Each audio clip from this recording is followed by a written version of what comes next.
she insults him once again with her filthy words. The story plot currently ruling the headlines is the Charlottesville incident in Virginia during the weekend. The actual left is salivating at what took place, running along with false as well as deceptive narratives that almost all of the people will relish hook, line, and sinker. Many leftists are employing the chance to trash President Trump and conservative people at large. They are stating that the leader and his consultant Steve Bannon are white-colored supremacists that must be thrown out from the White House. Obviously, there is zero proof to support these types of claims.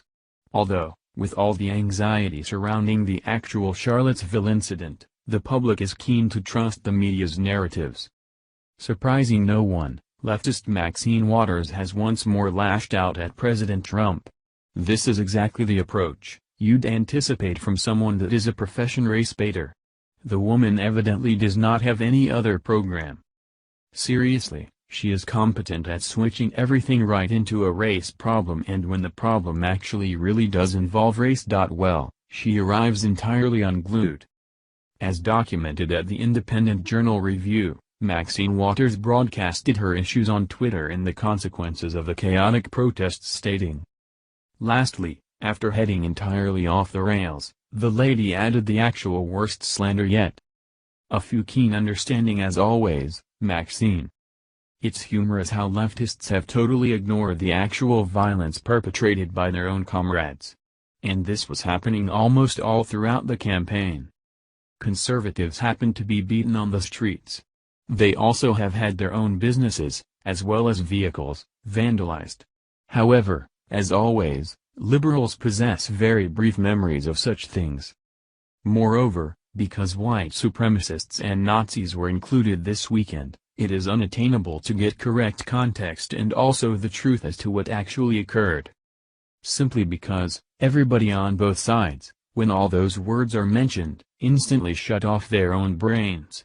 They refuse to really do some investigating, as they are too desperate to denounce the accused instead of look at the truth.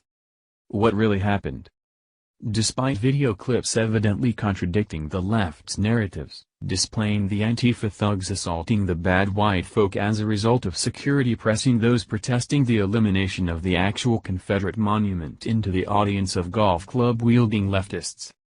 The left desire physical violence to push through simply because they realize who would be to blame. Moreover, even though evidence demonstrating it was the actual leftists which started this, any logical thought is simply down the drain right here. I would motivate everyone to go on YouTube and take a look at the raw video clips of the situation. You should see on your own what really took place and try to understand why things ended up how they did. Don't steer clear from the actual pursuit of the truth just because white-colored supremacists and Nazis are involved. Don't do it even if you're scared of being lumped in along with all of them for learning the truth. The facts, which you can never get from the actual mainstream press, is eventually what matters. And you will have to think it is for yourself. Thank you for watching this video. What do you think about this? Share this on Facebook and Twitter along with your comments.